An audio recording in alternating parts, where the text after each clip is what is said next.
Bueno, muy buenas tardes a todos y a todas que nos acompañan en esta tertulia, la primera tertulia del año 2024 del Instituto Costarricense de Estudios Fiscales. Queremos darle la bienvenida en mi condición de presidente, en este caso del instituto, en nombre de la Junta Directiva, agradecerle la participación en esta primera tertulia. Y que bueno, vamos a abordar un tema interesante, polémico, que es un poco los temas sobre el concepto de fuente en el impuesto sobre la renta de los no domiciliados que tenemos en Costa Rica, que lo llamamos impuesto de remesas al exterior, o la ley lo llama así.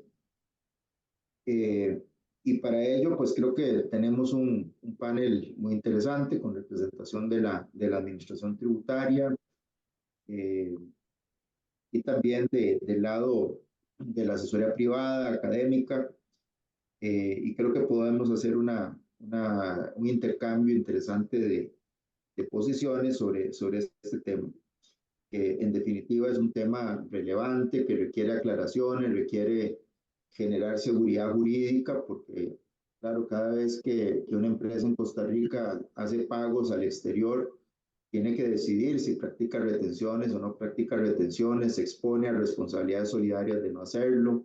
En fin, es un tema que sin duda requiere de seguridad jurídica, y pues la contribución del ICEF es un poco poner el tema en el tapete de discusión, y esperar que estos procesos de seguridad jurídica se vayan aclarando. Perfecto. Bueno, entonces contamos hoy con tres expositores que nos acompañan. A mí me corresponde moderar, sin perjuicio de que al final quisiera también dar algunas conclusiones u opiniones, incluso al respecto del tema. Pero bueno, eso me voy a dejar de último, claramente, en cuanto a esa parte. Y entonces, sin más preámbulo, hemos acordado un orden de exposición, donde va a iniciar don David Mena. Ya voy a hacer alguna mención de aspectos principales de su hoja de vida. En segundo lugar, don Giovanni Tencio, que es funcionario de la Administración Tributaria. Giovanni, en este momento, perdona, tu puesto actual, yo En la tengo dirección, en la dirección de inteligencia. Buenas tardes. inteligencia. Tributaria, Bueno, sí.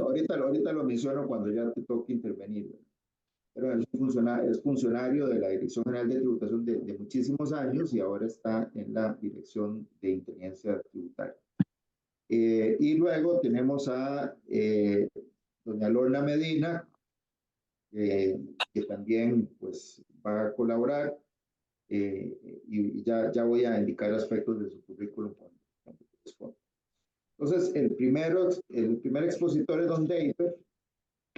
Les cuento que David Mena es socio de impuestos ilegal de la firma Grant Thornton. Tiene más de 15 años de experiencia como asesor de empresas, donde ha servido como asesor fiscal de los bancos más importantes del país. Ha dirigido también compromisos de auditoría preventiva y estrategia tributaria, proyectos de adquisición de empresas, debida diligencia fiscal y servicios de consultoría tributaria a distinguidos clientes locales e internacionales. Cuenta con experiencia docente en cursos y talleres para Fundatec, el Instituto Tecnológico de Costa Rica, y seminarios de capacitación de las firmas de consultoría donde ha elaborado. Entre sus estudios académicos y profesionales, don David es máster en Administración de Empresas con énfasis en Finanzas del TEC, licenciado en Administración de Empresas con énfasis en Contaduría Pública del TEC, también licenciado en Administración de Empresas con énfasis en Mercadeo del TEC, licenciado en Administración de Empresas con énfasis en Finanzas del TEC, y bachiller de Administración de Empresas del TEC, concursos diversos recibidos, afiliación a sociedades profesionales o técnicas como el Colegio de Contadores Públicos de Costa Rica, Colegio de Contadores Privados, de los cuales está debidamente incorporado, una lista importante de clientes que no voy a detenerme. habla español e inglés. Y bueno, don David, le voy a ceder la palabra para que nos dé su exposición. Yo diría que tal vez son unos 20 minutos, ¿verdad? Que más o Ok. menos podamos cubrir cada uno. Gracias. Muchas gracias, don Adrián. Muy buenas tardes a Lorna, a Giovanni y a todos los que nos acompañan en esta tarde-noche para hablar de este tema tan importante. Tal vez para hacer una introducción al tema, recordemos que vamos a hablar de impuestos, remesas al exterior, y esto es un tema que específicamente la ley 10381 nació producto de que recordemos que en octubre del 19 el Consejo de la Unión Europea estableció algunas nuevas orientaciones sobre rentas de fuente extranjera en el marco de la elaboración de una lista de jurisdicciones no cooperantes con fines fiscales. Y dentro de esos, Costa Rica tenía que tomar una serie de medidas para poder equiparar nuestra legislación y enmendar nuestro régimen, digamos, de exención de rentas extraterritoriales. Producto de eso, en el 2023, pues, como el país no había tomado medidas en esa línea, fuimos incluidos en esa lista de países no cooperantes, y fue cuando se tuvo que, a nivel de la Asamblea Legislativa, pues promover proyectos de ley para poder cumplir con esos principios que nos estaban estableciendo la Unión Europea y poder salir de esa lista. Fue entonces cuando precisamente en octubre del 2023 del año pasado se aprobó la ley 10381, que lo que hizo fue modificar la ley de impuestos sobre la renta, específicamente para lograr esa exclusión de la lista negra de países no cooperantes. Básicamente, el principal tema, digamos, que se abarcó en este proyecto de ley estaba relacionado con el artículo relacionado con el hecho generador y la materia imponible del impuesto sobre la renta. Antes, nuestro artículo 1 hacía referencia a que en Costa Rica aplica un principio, obviamente, de renta territorial, donde se consideraban gravables todos aquellos ingresos o beneficios de fuente costarricense provenientes de servicios prestados, bienes situados o capitales utilizados en territorio costarricense.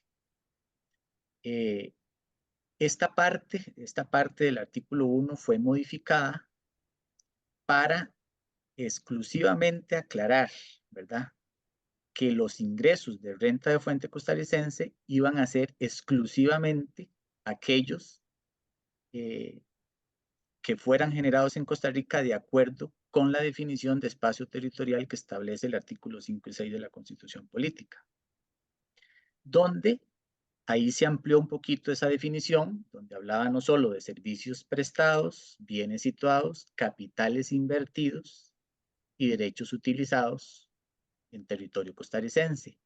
Y se agregó que fuera con independencia de la nacionalidad o domicilio de quienes intervengan en esas operaciones y con independencia del origen de los bienes y capitales. Y sobre todo, con independencia de su vinculación con la estructura económica en el territorio nacional. Y aquí me quiero detener un momento, porque precisamente esta última parte está metida en el texto actualizado, es porque la administración tributaria había venido utilizando este criterio de vinculación a la estructura económica para justificar precisamente que toda renta que tuviera una vinculación con la estructura económica en Costa Rica se consideraba renta de fuente costarricense. Entonces, este párrafo lo que vino a hacer fue precisamente a que independientemente de esa vinculación con la estructura económica, no necesariamente se tenía que considerar esa base para poder determinar que la renta fuera de renta de fuente costarricense.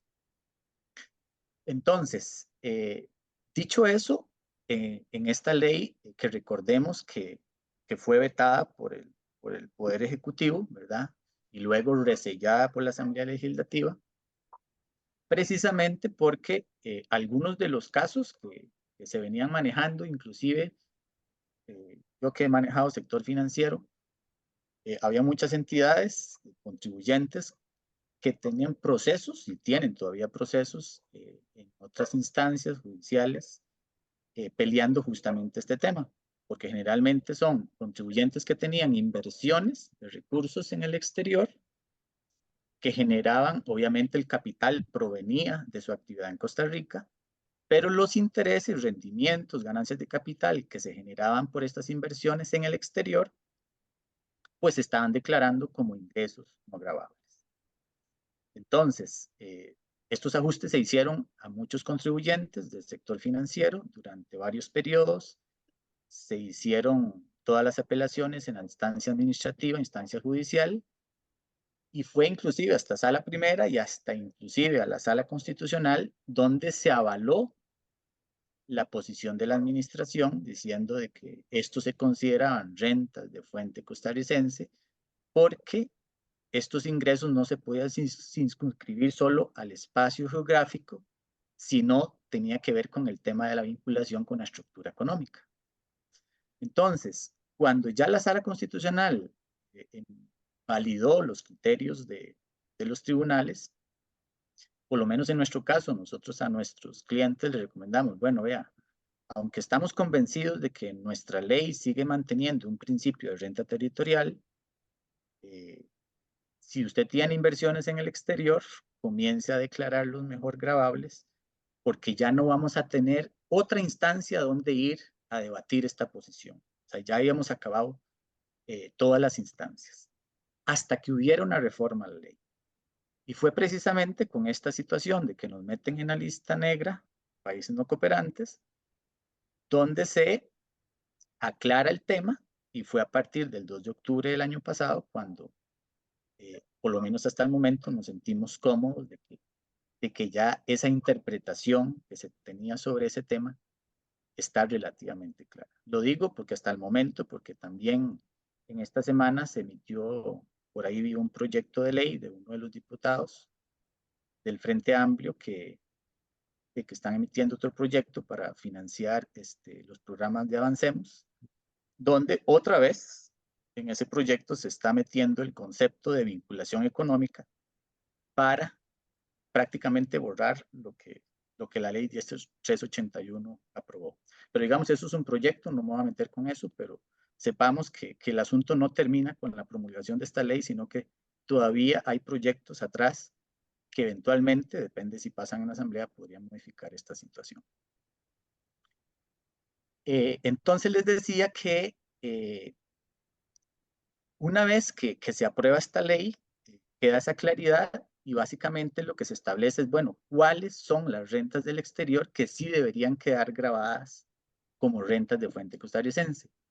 Y básicamente, en la modificación de esta ley 381 se interpretan que son las rentas pasivas de fuente extranjera que sean obtenidas por una entidad no calificada, las que estarían grabadas en Costa Rica si fueron obtenidas en el exterior. Y básicamente se refiere a rentas pasivas como, por ejemplo, dividendos, intereses, regalías, ganancias de capital, rentas del capital inmobiliario o mobiliario, las que eventualmente estarían grabadas en Costa Rica, aunque se lleven a cabo por contribuyentes en operaciones en el exterior, como les decía, cuando se trata de entidades no calificadas. Y aquí entramos ya con el tema de la discusión, porque algunos podrían interpretar o interpretaron de que esto abarcaba inclusive personas físicas. A nuestro criterio, cuando en la ley se hace referencia a una entidad, entendemos que se refiere a las personas jurídicas únicamente, que aplicaría únicamente a personas jurídicas costarricenses que tengan rentas pasivas del exterior y que se consideren no calificadas. Y dentro de la ley, pues se define lo que es una entidad calificada o no calificada, que básicamente es que tiene que tener una sustancia económica adecuada, y esa sustancia económica adecuada básicamente está comprendida por la tenencia de varios conceptos o valoraciones que son tener empleados, recursos humanos, acordes en número, calificación y remuneración de acuerdo a sus recursos que maneja, que tenga infraestructura adecuada para el desarrollo de esa actividad, que se tomen todas sus decisiones estratégicas necesarias para soportar riesgos en territorio nacional y que además incurren gastos y costos. Es decir, no pueden ser sociedades de papel para efectos, digamos, prácticos, ¿verdad? Tienen que ser sociedades con sustancia económica para que puedan justificar de que esas rentas pasivas puedan continuar siendo rentas extraterritoriales que no serían grabadas en Costa Rica. Pero si la sociedad o la entidad costarricense no cumple con esos criterios de sustancia económica, aunque la renta sea generada en el exterior, se va a considerar gravable y eso es lo que la ley específicamente establece. Ahora, específicamente sobre temas de remesas al exterior, en el artículo 1, o sea, cuando se hace la modificación, ese artículo empieza diciendo, para los efectos de lo dispuesto en esta ley, se entenderá por rentas o ingresos de fuente costarricense, y ahí da toda la explicación. Algunos interpretaron de que esta definición de renta de fuente costarricense se extendía a toda la ley completa. Nuestra interpretación, dentro de la firma del análisis que hemos hecho, es que si bien es cierto, ahí eso lo dice, nosotros creemos que esto abarca expresamente, porque así lo indica la ley, el capítulo de impuesto a las utilidades específicamente y el capítulo 11 de rentas del capital. O sea, nuestro criterio, esto no cubre el tema de remesas al exterior, porque si no, estaríamos asumiendo que habría habido una derogación tácita de los artículos 54, 55, 56 de la ley de renta que se refieren precisamente al capítulo de remesas al exterior. Y todos sabemos que esos artículos pues están ahí en la ley, siguen vigentes, y es por eso que nuestra interpretación es que esta definición de renta de fuente costarricense no cubre el capítulo de rentas del exterior. Porque si así fuera, como les digo, todas las excepciones o casos especiales de fuente costarricense que están establecidos en el artículo 55, pues entonces prácticamente no serían gravables en Costa Rica. Y nosotros, digamos, sí diferimos por lo menos de esas posiciones que interpretaban de que esto cubría también a remesas al exterior. Entonces, cuando yo digo que esto no cubre remesas al exterior, significa que remesas al exterior sigue vigente de acuerdo con el principio de territorialidad. Sin embargo, lo que sí creemos es que la interpretación que la Administración Tributaria sigue haciendo de este concepto, específicamente en remesas al exterior, se está circunscribiendo, sobre todo en servicios, al hecho de que estos sean utilizados en territorio costarricense. Y ahí sí nosotros consideramos de que si hay una extralimitación en esa interpretación, porque de hecho hay oficios, inclusive muy recientes, por ejemplo, pongo un ejemplo muy concreto de una compañía local que contrató a un proveedor del exterior, por ejemplo, para promover y hacer mercadeo, para atraer clientes para que vinieran a hacerse, por ejemplo, servicios de odontología en Costa Rica. Entonces se hizo una consulta, y esto es una consulta reciente este año, donde la Administración Tributaria le dijo a este contribuyente que ese pago que yo le hacía a ese proveedor del exterior, que hizo todo el trabajo fuera de Costa Rica, no vino a Costa Rica a hacer absolutamente nada, estaba grabado con remesas precisamente porque de alguna manera esos servicios se iban a utilizar o desplegar sus efectos en territorio costarricense. Entonces, si uno analiza, por ejemplo, ese caso concreto, yo el proveedor que hizo afuera, prestar un servicio, ir y hacer un mercadeo para reclutar clientes que pudieran venir a Costa Rica a hacerse tratamientos odontológicos. Entonces, el proveedor que prestó el servicio afuera no es el que está usando el servicio.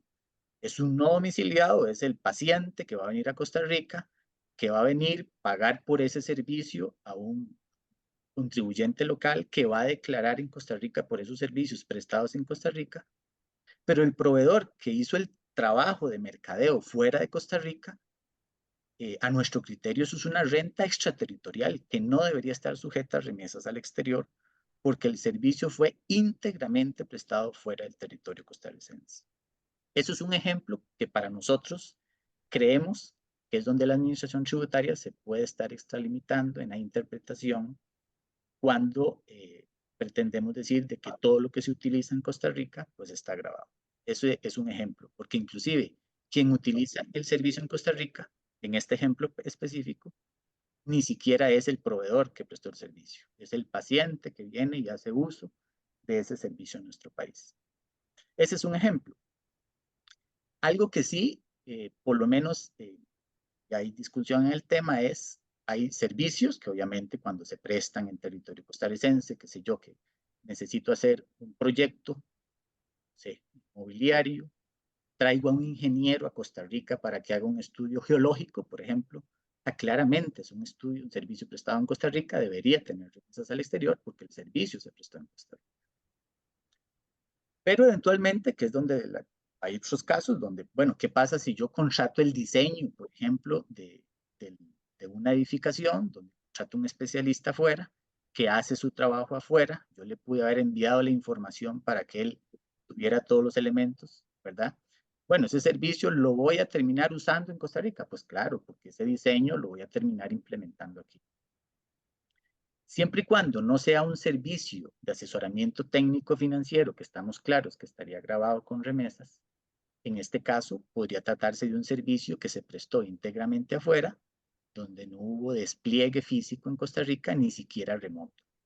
Y aquí voy a la otra parte, de la otra connotación de servicios que podemos tener en Costa Rica, que son los servicios llamados online, donde nosotros sí creemos que ahí puede haber un tema de que es la tecnología la que nos permite a nosotros evitar desplazarnos físicamente a Costa Rica para prestar esos servicios, pero que de alguna forma se interpretan brindados en territorio costarricense y que en esos casos, pues, qué sé yo, si yo tengo a una empresa en el exterior que me da soporte, ¿verdad? Equipo de cómputo, y esa persona ingresa a mi computadora para hacer el trabajo que necesita hacer sin necesidad de desplegarse al territorio costarricense, pues uno dice, bueno, al final prestó el servicio en Costa Rica y pareciera que sí, ¿verdad? Porque hubo un servicio remoto que la tecnología es lo que permitió que no hubiera un desplazamiento físico, pero al final sí es una renta fuente costarricense.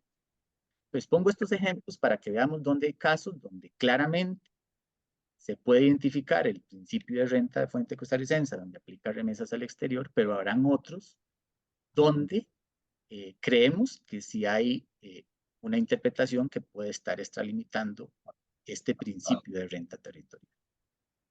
Quizá, bueno, me detengo aquí para darle palabra a mis compañeros y poder continuar hablando sobre el tema. Bueno, muchas gracias, David. Muy claro, muy interesante. Tendría algunas reacciones, pero como les prometí, voy a dejarlas para el final, de mi parte.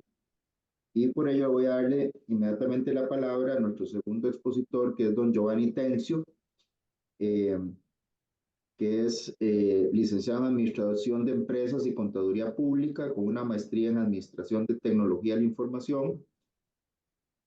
Como les había dicho, es un funcionario de larga data dentro de la Administración Tributaria. Ingresó a la Dirección General de Tributación en el año 1988. A lo largo de su carrera ha desempeñado puestos de subgerente y gerente de una administración tributaria. Ha sido director de proyectos, director regional, director de gestión, director de control extensivo, director de recaudación, director de inteligencia tributaria, pero estuviste un tiempo de director de fiscalización también. También sí, correcto. Ok, y volviste a la dirección de inteligencia. Así es. Ok, también entonces fue director de inteligencia, después director de fiscalización y ahora ha regresado a la dirección de inteligencia tributaria. Participó en el proyecto del CIA para el desarrollo del detector de anomalías en comprobantes electrónicos que incorpora herramientas de inteligencia artificial y aprendizaje automático junto con Microsoft y 6 países más: Argentina, Brasil, Chile, España, Guatemala y México. Así que, Giovanni, por favor. Muchas gracias, Adrián. Buenas tardes a todos. Bueno, claro, David ha hecho una exposición donde ha dejado muchos temas muy interesantes y que uno diría ideales para un evento como este, que se convoca como una tertulia donde todos podamos opinar. Sí, hay un proyecto, ¿verdad? Hay una situación importante que atender y es este tema de que Costa Rica está en la lista gris, básicamente por su criterio de territorialidad. Lo que los demás países, vamos, en resumen, dicen es, usted tiene potestad tributaria, ¿no? Si usted quiere grabar solo las rentas de su territorio, puede hacerlo.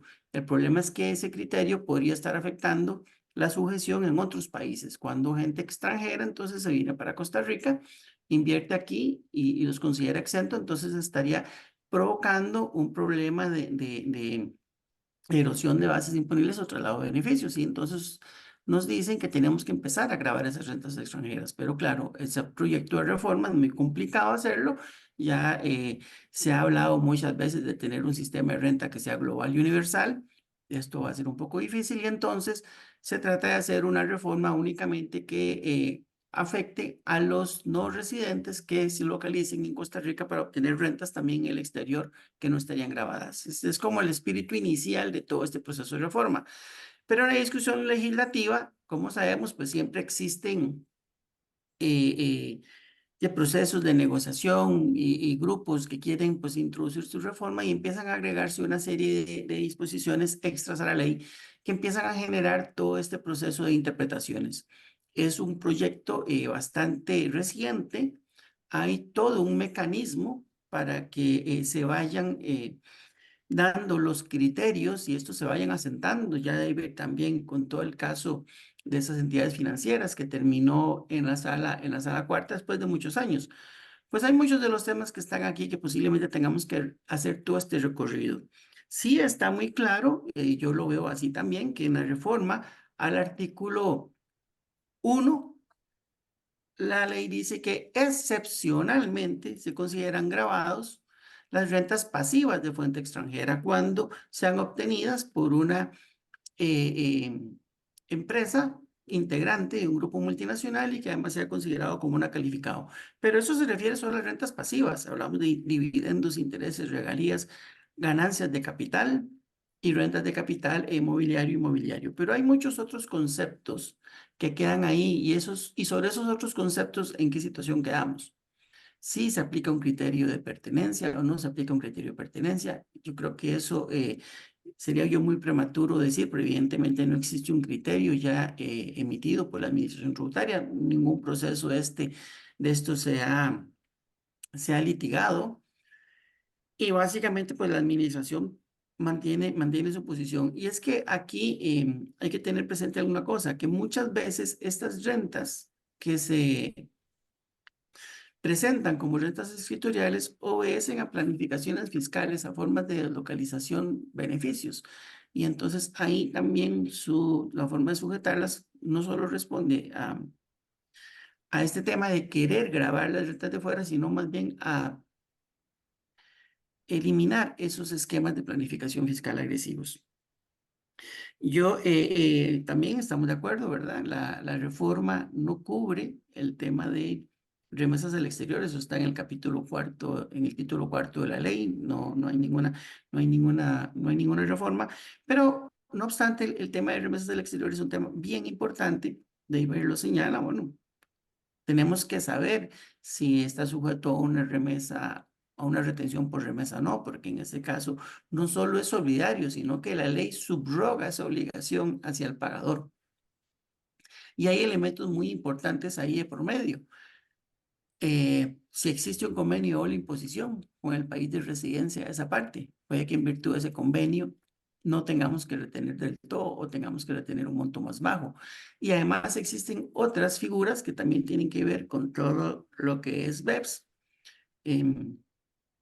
Examinar si la parte a la cual se está haciendo el pago es una contraparte que está vinculada o no, está ubicada en un país denominado no cooperante o con un país con una normativa tributaria que implique que ese pago no está sujeto allá y hay un problema de asimetría. Entonces, y por esta razón la administración ha venido en todos los temas de fiscalidad internacional, ha venido analizando este tema y tiene planteadas ya una serie de reformas que se van implementando de la mano del programa de Hacienda Digital. Sabemos que las operaciones de remesas al exterior se deben retener y pagar dentro de los 15 días del mes siguiente en que se pagan o acreditan, pero se presenta una declaración informativa que es anual, con un cierto grado de detalle, ¿verdad? Esto va a ir cambiando. Esta declaración informativa va a pasar a ser mensual y vamos a necesitar mayor información. Al momento de contratar una contraparte del exterior, no solo es necesario determinar si el pago va a constituir un beneficio de fuente costarricense. A ver, cada caso hay que analizarlo por separado. David nos dio dos ejemplos. El ejemplo de la persona que se contrató afuera para una labor de promoción o publicidad y el otro ejemplo de la empresa, no recuerdo bien qué decías, cuál era el servicio que prestaba, que hicieron la consulta, David. Y la otra del servicio de diseño, digamos, de un proyecto, y el otro era el de un servicio informático a través Ok, de un medio digital. entonces él sí dice, en una nos parece que no, en otra nos parece que sí, pero pueden encontrar muchas similitudes en relación con eso. Entonces no solo basta ver si está grabado, también ahí tienen que identificar, bueno, obviamente va a estar consciente si es vinculado. ¿Cuál es el país de residencia fiscal que tiene esa contraparte? Puede que a veces no sea tan claro. Habrá que pedirle a la persona que nos indique cuál es la residencia fiscal.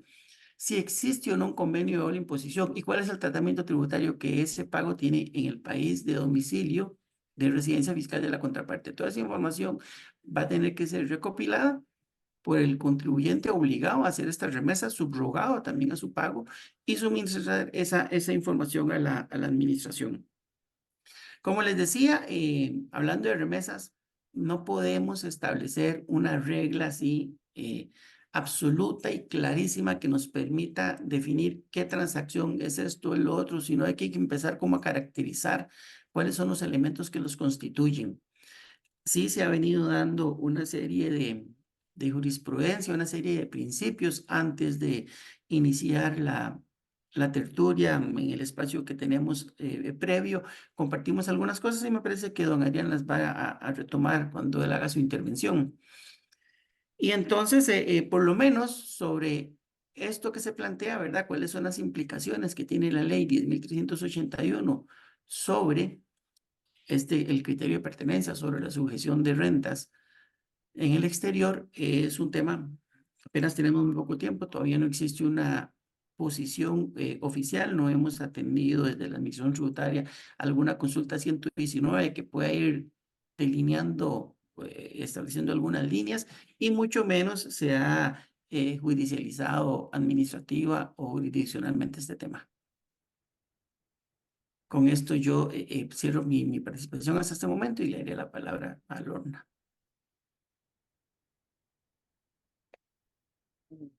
Ok, muchas gracias, Giovanni. Ahora vamos a presentar a Lorna Medina. Ella es socia de impuestos en BDO Costa Rica, especialista en Derecho Financiero y Tributario con énfasis en Fiscalía Internacional, dedicada a la asesoría y consultoría tributaria, al litigio tributario, la planificación fiscal, precios de transferencia, fusiones, adquisiciones y transformaciones de empresas, con más de 25 años de experiencia en dicho campo. Tiene más de 20 años de experiencia docente en instituciones como la Universidad Autónoma de Centroamérica, la Universidad para la Cooperación Internacional, institución donde dirige el Centro de Estudios Tributarios a cargo de las maestrías en Asesoría Fiscal y Derecho Tributario de la Universidad para la Cooperación Internacional. Ha tenido participación en múltiples seminarios nacionales e internacionales en Derecho Tributario, Fiscalidad Internacional y Hacienda Municipal. Y además cuenta con varias publicaciones en revistas especializadas. Así que con esta presentación, por favor, Lorna, tu intervención.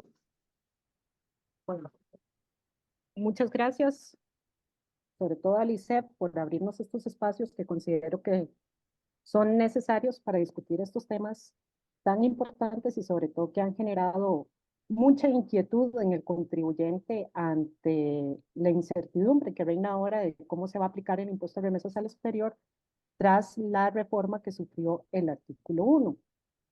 Y yo creo que aquí hay que repasar varios puntos importantes. Bueno, si bien nosotros tuvimos una reforma muy importante en el año 2019, no debemos de perder de vista de que el impuesto sobre la renta de nosotros no perdió su carácter cedular.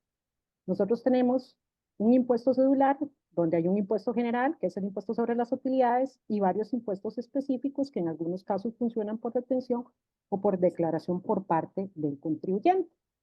Pero eso no quiere decir que cada cédula de impuestos sea independiente, sino que conviven en un sistema donde ese sistema tiene vasos comunicantes. Y por supuesto, para poder aplicar la norma, uno tiene que saber qué dice el impuesto a las utilidades, porque eso va a tener repercusión en las otras cédulas de impuestos que están contempladas dentro del impuesto sobre la renta. Ahora bien, no me voy a referir a la reforma de la ley 10.381, porque yo creo que todos están al tanto y han seguido el debate que ha generado dicha ley, pero también parte de cómo veamos la implicación de esa reforma con el impuesto de remesas al exterior es la interpretación que nosotros hagamos de dicha reforma al artículo 1. Para mí, en mi concepto, en mi criterio personal, la reforma del artículo 1, sobre todo de esa parte en que se modificó en qué se debe entender por rentas de fuente costarricense, lo que viene es aclarar el principio de territorialidad que siempre hemos aplicado en nuestra legislación y que siempre ha contenido el impuesto, la ley de impuestos sobre la renta.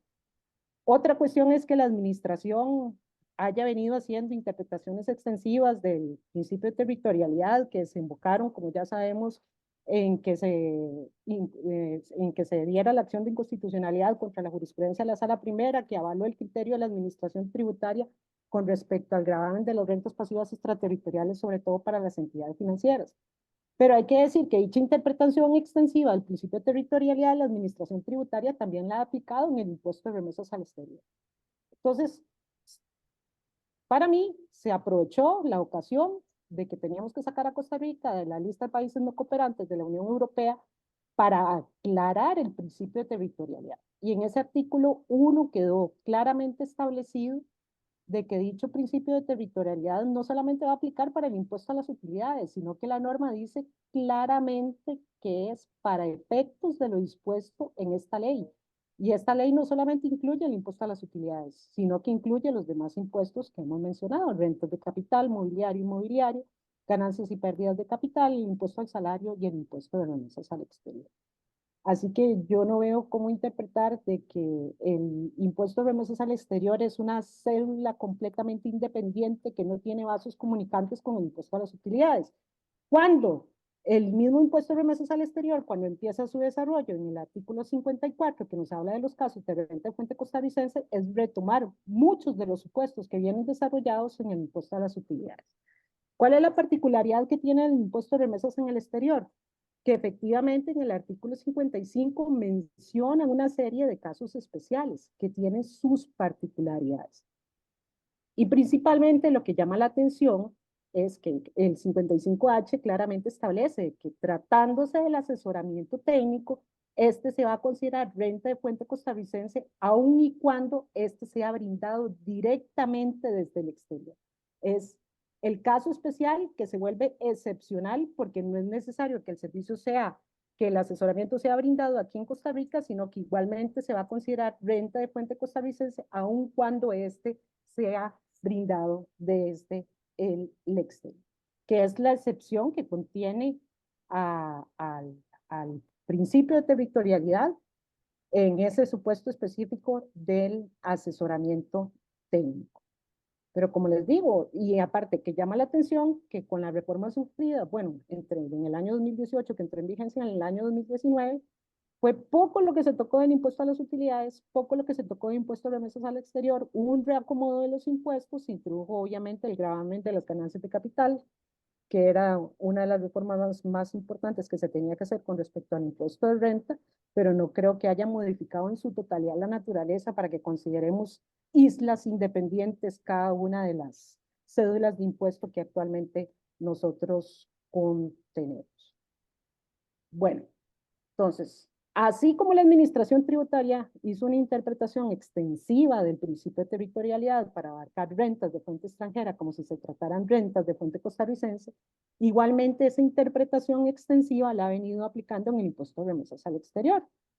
Se empezó con los servicios de outsourcing, ¿verdad? En un primer momento la administración tributaria, cuando se le consultó hace ya varios años sobre qué pasaba cuando yo contrato a una empresa al exterior, que incluso puede ser una empresa vinculada para que me brinde servicios de pago de proveedores, manejos de planillas y demás, y evidentemente el servicio no está siendo prestado aquí en Costa Rica, sino que se brinda en otra empresa, por poner un caso que de acuerdo a la jurisprudencia, un ejemplo que se decía que una empresa costarricense contrató a la empresa mexicana para que le brindara los servicios de outsourcing, de manejo de planillas, claro, proveedores, y la pregunta era de que si eso lo podía considerar renta de fuente costarricense cuando el servicio está enteramente brindado en el exterior por la empresa mexicana con servidores mexicanos en México, que claro, evidentemente el servicio era para la empresa costarricense. Y ahí fue donde la administración tributaria empieza a utilizar esa interpretación de que si el servicio es utilizado en Costa Rica o va a surtir sus efectos en Costa Rica, eso se va a considerar renta de fuente costarricense. ¿De dónde viene esa interpretación? Bueno, esa interpretación yo creo que viene del último párrafo del artículo 54. No creo que viene, sino que así lo ha establecido la administración tributaria para utilizar ese cajón desastre y meter ahí cualquier renta de fuente costarricense en el sentido de que se va a entender renta de fuente costarricense cuando el servicio contratado surta sus efectos en el país o se entienda utilizado en el país. Cosa que no me parece que dice el párrafo del artículo 54. El último párrafo del artículo 54 lo que nos dice es que también se va a considerar de fuente costarricense cualquier otro beneficio que haya sido generado por bienes de cualquier naturaleza, no dice por servicios de cualquier naturaleza, sino dice que por bienes de cualquier naturaleza que sean utilizados en el país o tengan su origen en actividades de cualquier índole desarrolladas en el territorio de la República. Que hay en actividades de cualquier índole desarrolladas en el territorio de la República, donde podríamos incluir los servicios, pero claramente dice que para que el servicio sea de renta de fuente costarricense tiene que ser desarrollado en el territorio de la República. Ahí sí coincido con David, que hay que ver caso por caso, pero sí en un caso muy reciente que David ya mencionó, que creo que es la consulta, la número 10, 2024, que es muy reciente de la Administración Tributaria, donde una asociación sin fines de lucro que se dedica a promover servicios médicos contrató una empresa en Estados Unidos para que hiciera publicidad para que canadienses y estadounidenses se vengan a operar aquí en Costa Rica. Y evidentemente ese servicio está siendo prestado por una empresa estadounidense en el territorio de Estados Unidos y Canadá, que es donde realiza la actividad de promoción para que se generen visitantes para Costa Rica. Ahí es más que claro que el servicio está siendo enteramente brindado en el exterior. Diferente es que si vaya a generar renta aquí en Costa Rica, porque obviamente el paciente se va a venir a operar en Costa Rica y para eso son los servicios de promoción, pero no veo cómo se puede considerar ese servicio prestado enteramente en el exterior como renta de fuente costarricense. Y yo creo que ahí es donde está la clave, donde está haciendo, aparte del asesoramiento técnico, que como ya mencionamos, es una excepción que contiene el impuesto de remesas al exterior, que ese sí se grava independientemente de dónde se presta el asesoramiento financiero de otra índole. Para el caso de los servicios, sí rige donde haya sido prestado el servicio, dónde se va a dar la prestación del servicio. Y evidentemente, para que el servicio se pueda considerar renta de fuente costarricense, el profesional tiene que desplazarse al país y brindar el servicio dentro del país para que sea considerado renta de fuente costarricense. Si el profesional no viene al país y el servicio se brinda enteramente, o la empresa brinda el servicio enteramente en el exterior, no cabe cómo considerarlo renta de fuente costarricense. Y por ahí es donde se ha decantado la administración tributaria. Lo mismo sucede con los servicios online, ¿verdad? De que si bien hay un acceso remoto, como en el caso que mencionó David, de la persona que puede estar sentada en la India, en Estados Unidos, en El Salvador, en cualquier otro país, a la computadora para realizar algo, esa persona no se está desplazando al país. El servicio está siendo brindado desde el exterior, si bien con la facilidad que brinda el Internet, pero no hay un desplazamiento propiamente tal hacia el país para considerar eso renta de fuente costarricense. Yo creo que si bien no se han presentado casos puntuales en que se mencione la reforma del artículo 1 y su relación con el impuesto de remesas al exterior, sí tenemos que estar atentos con respecto al desarrollo que haga la administración tributaria, pero si por la víspera se saca el día, yo creo que no haya mayor cambio en la jurisprudencia, porque incluso don Mario en su momento hizo manifestaciones públicas de que la reforma aplicaba solamente para el impuesto a las utilidades y no para el impuesto de remesas al exterior. Y esa sería mi intervención puntual. No sé si Adrián quiere agregar algo más para que también abramos espacio a preguntas de todos los participantes que creo que también tienen sus inquietudes para plantear. Ok, muchas gracias, Lorna. Sí voy a decir algunas cosas, ya lo había anunciado, es más, cuando me pidieron que fuera moderador, les dije, bueno, pero no me digan que solo modero, también quiero dar mi opinión. Y así me contrataron, ¿no? Por decirlo alguna antes que nada, quería también hacer un reconocimiento al Comité de Tertulias, que es un comité permanente dentro del ICEF, que es el que se encarga de estar organizando a lo largo de todo el año este tipo de foros y que pues han trabajado con mucho ahínco, con mucha persistencia y perseverancia. Y así que les agradezco mucho digamos, este esfuerzo para hacer posible, digamos, esta actividad de las tertulias. Bueno, vamos a ver. Yo quisiera hacer unas cuantas observaciones que me parecen relevantes. Empiezo por recordar que esa reforma de la ley 10.381 efectivamente empieza por la inclusión en la lista gris de la Unión Europea. Pero la Unión Europea, cuando se dirige al Ministerio de Hacienda, dos ministros de Hacienda que se dirigió, básicamente observó que habían dos problemas con la legislación costarricense desde el punto de vista del Código de Conducta de la Unión Europea. El primero era que la territorialidad, como llamaban, la exención de las rentas extraterritoriales, que en realidad en el caso de la territorialidad es un caso de no sujeción de las rentas territoriales, no tenía ningún requisito de sustancia, es decir, que aunque no se tuviera sustancia, igual se podía disfrutar del beneficio de la territorialidad. Ese es un primer elemento. Pero también puso otro elemento que a mí me parece muy relevante en esta discusión. Y es que dijo que había un problema de transparencia. Y el problema de transparencia básicamente lo resumió la Unión Europea en decir que mientras que la ley decía una cosa, la administración y las autoridades judiciales estaban interpretando otra. Esto me parece bien importante porque estamos hablando de unos lectores desde fuera del país que leyeron lo que dice nuestro artículo 1, para empezar, y eventualmente, porque en ese momento era un problema del artículo 1, ¿verdad? Básicamente. E hicieron esa observación. Cuando la ley se discute y se introduce este concepto geográfico, digamos, estricto, en realidad es una forma de atender esta crítica de la falta de transparencia. Y si ustedes ven las actas legislativas, pues la gran mayoría de los diputados, tal vez la cuestión del Frente Amplio no, pero la mayor parte de los diputados que apoyaron el proyecto y finalmente quedó, pues sencillamente no tenían ninguna duda que la sala primera y después la sala constitucional sencillamente se han brincado la ley. Ay, por eso había que, no sé, reforzar o hacerla más clara todavía para que en adelante ya no se siguiera dando una situación de ese tipo. Pues para mí, yo quisiera, digamos, más allá de externar un criterio, yo quisiera aportar algún elemento objetivo para poder discernir esta discusión.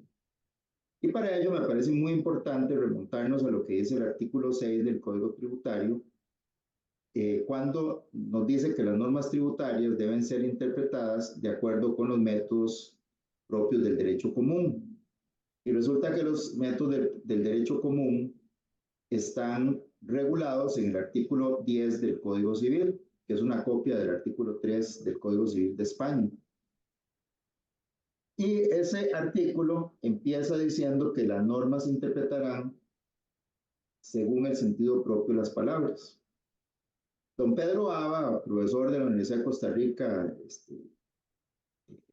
digamos que ha estudiado muy a fondo todo el tema del lenguaje jurídico, explicaba que las normas jurídicas están escritas en lenguaje común.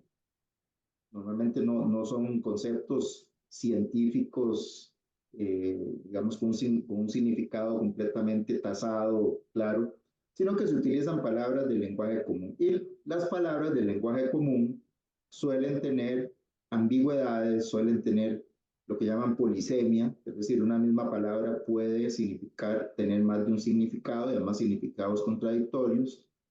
Una coma puede implicar en una estructura gramatical una cosa, separando dos situaciones que se adicionan, o bien la expresión después de la coma puede ser una aclaración de lo dicho antes de la coma. Hay, digamos, distintos temas gramaticales que pueden surgir en la norma. Entonces, ahí donde el Código Civil nos dice, cuando eso sucede, cuando digamos, la palabra utilizada no es unívoca, hay que acudir al contexto. Por ejemplo, el Tribunal Constitucional Español decía que el principal contexto era la Constitución. Entonces, si yo tengo dos posibles significados de una palabra, debo escoger aquella que mejor respete un principio constitucional. Esa es la regla que deriva del Tribunal Constitucional de ahí. Antecedentes históricos, legislativos, el espíritu y finalidad de la norma. Por ejemplo, el espíritu y la finalidad de la norma es muy importante para interpretar las normas. Lo que pasa es que si el legislador tenía una finalidad con la norma, pero únicamente incluyó en sus palabras algunos supuestos, no todos los que obedecían a esa finalidad, si yo como intérprete decido ampliar los supuestos para extenderlo a un supuesto que el legislador no incluyó, ahí estoy incluyendo en analogía. La analogía es tratar igual dos situaciones donde digamos, la finalidad es la misma, pero que en un caso está incluida en una norma jurídica, uno de los supuestos, pero el otro supuesto está fuera. Entonces yo uso la analogía para aplicarle la consecuencia del primer supuesto a ese que quedó fuera. Bueno, resulta que el artículo 6 del Código Tributario nos dice que para establecer hechos generadores y exenciones, en general los elementos esenciales del tributo cubiertos por la reserva de ley, es prohibida la analogía. Es por eso que me parece que en este tema específico que estamos discutiendo hoy, ha habido un terrible problema de tergiversación de palabras con un sentido unívoco. Es decir, ni siquiera es un problema de que la norma está confusa, que la norma está mal redactada, ¿no? Por ejemplo, vean ustedes que antes de la reforma a la ley de renta, el párrafo que decía, el que nos hacía una definición de renta, de lo que es la fuente costarricense, que efectivamente decía, para los efectos de lo dispuesto en el párrafo anterior, si decía la norma antes de la reforma, se entenderá por rentas, ingresos de fuente costarricense, y me voy a limitar a los casos que fueron resueltos por Sala Primera y Sala Constitucional, que eran casos de rentas del capital, eran inversiones que los bancos colocaban en el exterior, eran rentas del capital. ¿Okay? Bueno, vean lo que decía de la norma, lo sigue diciendo en esa parte, dice, o capitales utilizados en el territorio nacional. Es decir, más claro imposible. Yo no puedo entender que si yo presto un capital al extranjero, se está utilizando en el territorio nacional. No hay forma de darle ese sentido a esa expresión.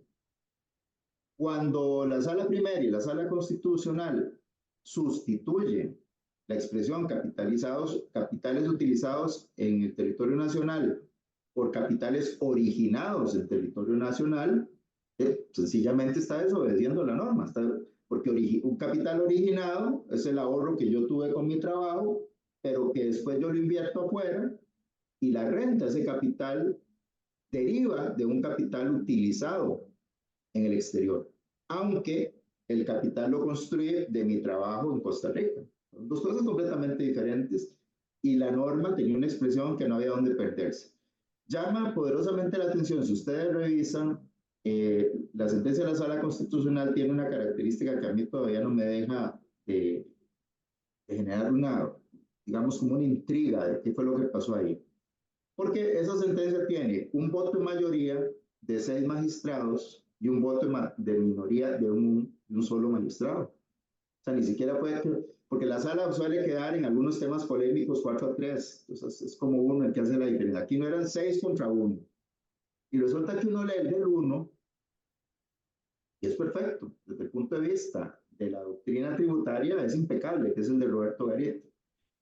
Y Roberto Garrieta, para decir que hay una inconstitucionalidad en esa jurisprudencia, precisamente cita este párrafo que yo acabo de citar. Y cuando ustedes se van al voto de mayoría, ese párrafo, o sea, citan el artículo 1, pero se brincan ese párrafo. Los otros 6 jueces, donde estaba la solución, se lo brincaron. O sea, no es que lo interpretaron diferente, no, sencillamente se lo brincaron en su razonamiento. Y ahí está clarita la cosa.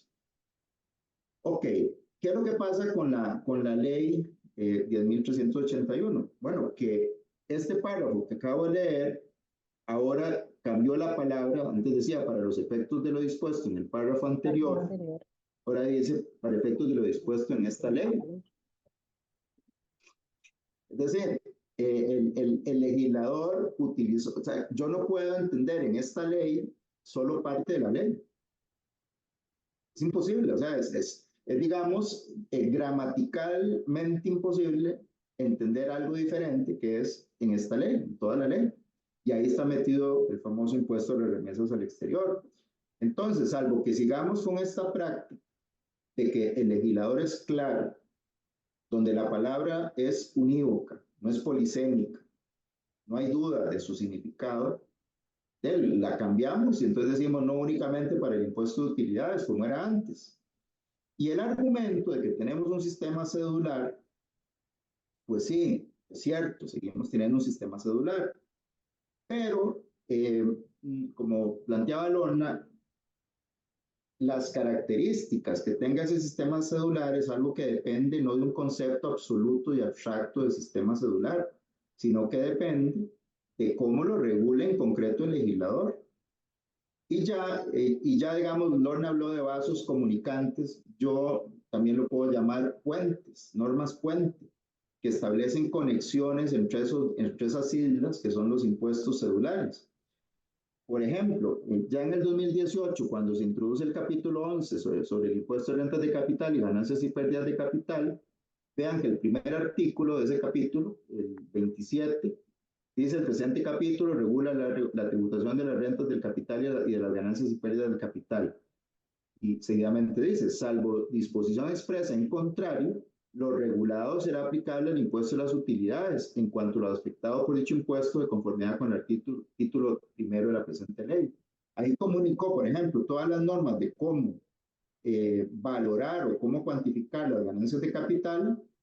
Dice que esas normas aplican para el impuesto de utilidades, salvo que haya una norma por ahí que sea incompatible con lo que dice el capítulo 11.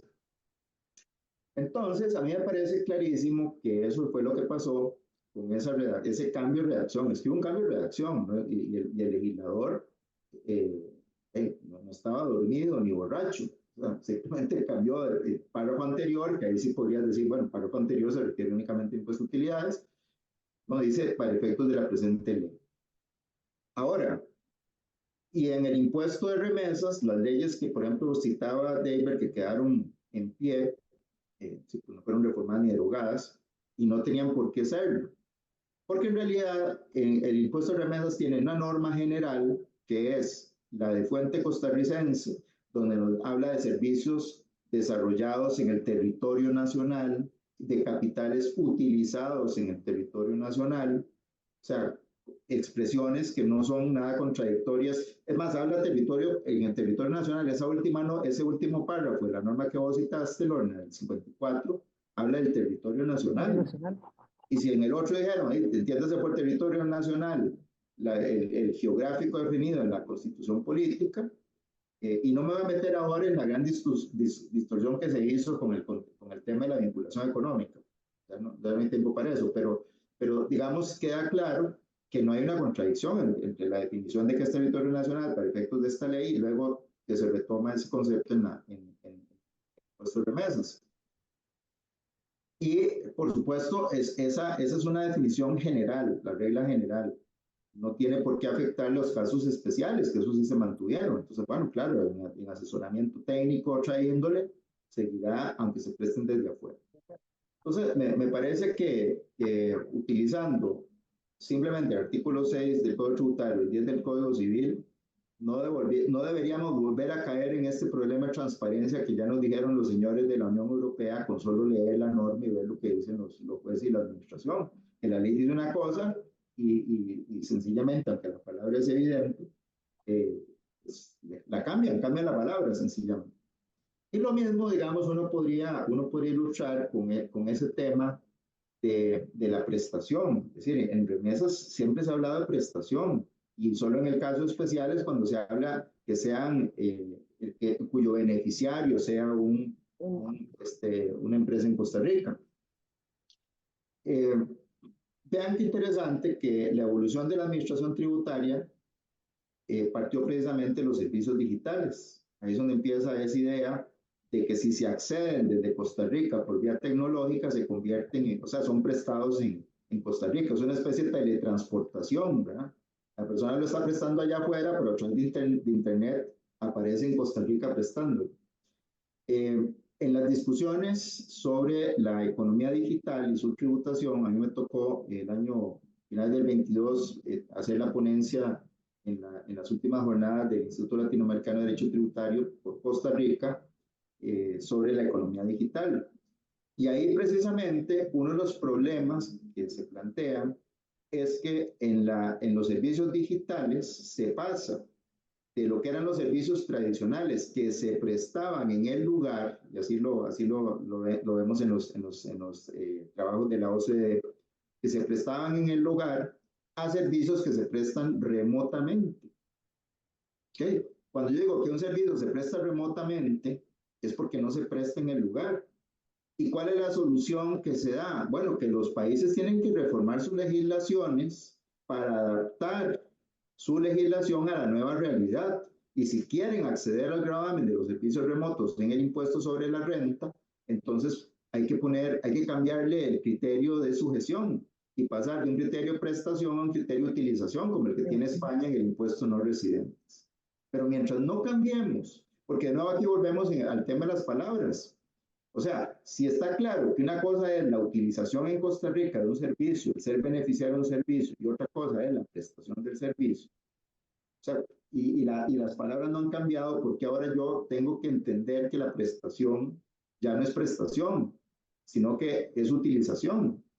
Es cambiar de nuevo, el legislador pone prestación y yo, como intérprete, sustituyo la palabra por otra que desde luego no son sinónimos. Es más, son antónimos. O sea, puede haber coincidencia, puede ser que la prestación y la utilización sean en el mismo país, pero en el caso de los servicios remotos, precisamente se da, y eso es lo que toda la literatura dice, la novedad de los servicios remotos digitales es que se da una separación entre el lugar de la prestación y el lugar del consumo del servicio, cuando lo tradicional es que había digamos, una sinergia entre el lugar de prestación y el lugar de utilización.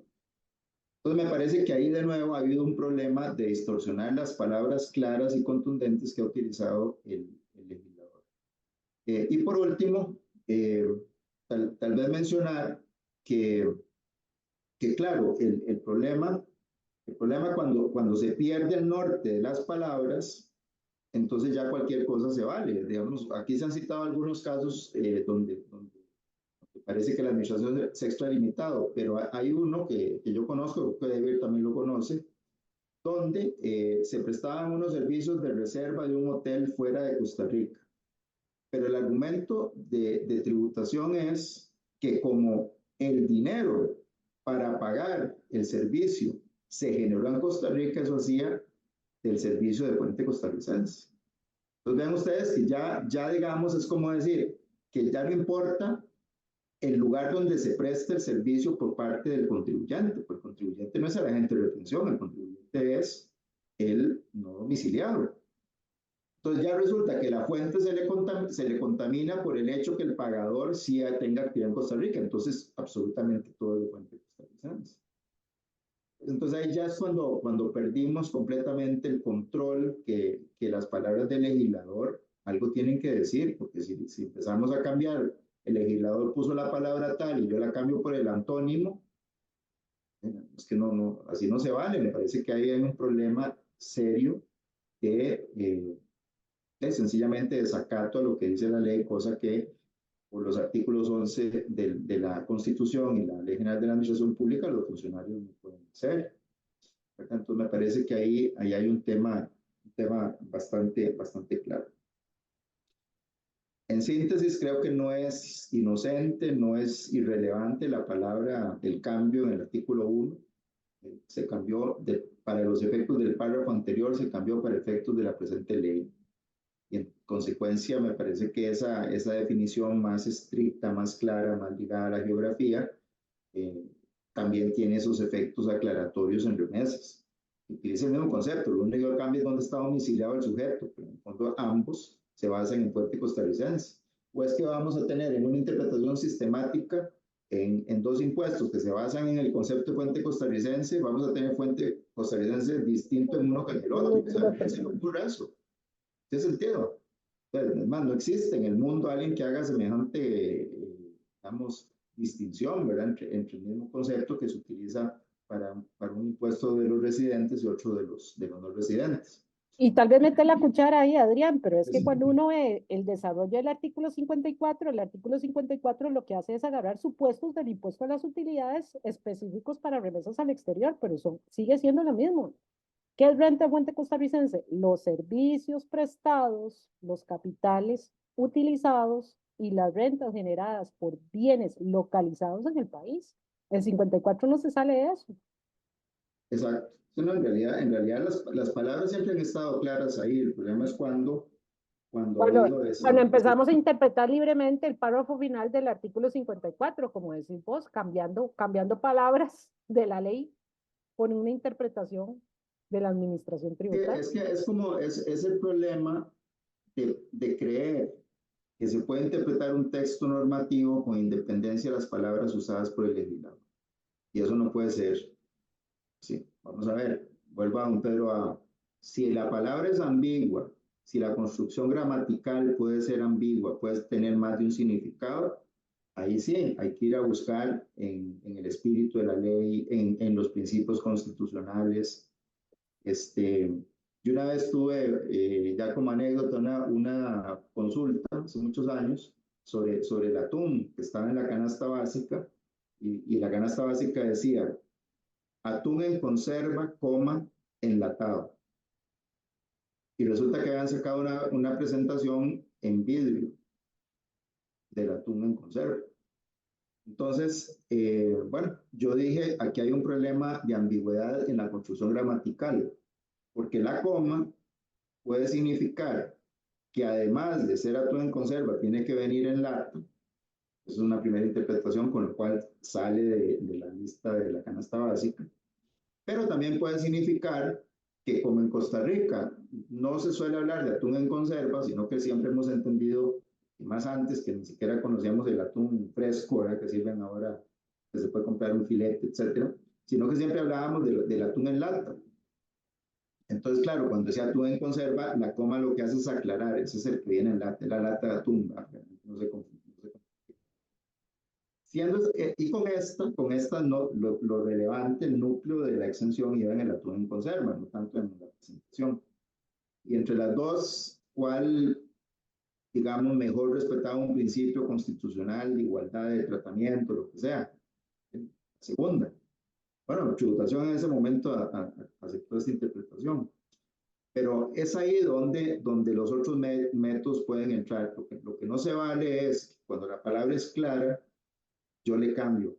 Eso se dio en la discusión del diferencial cambiario. La mayor parte de las sentencias de sala primera ya se ha persuadido de que antes de la reforma solo se puede agravar, además en ciertas condiciones, el diferencial cambiario proveniente de activos, no de pasivos en moneda extranjera.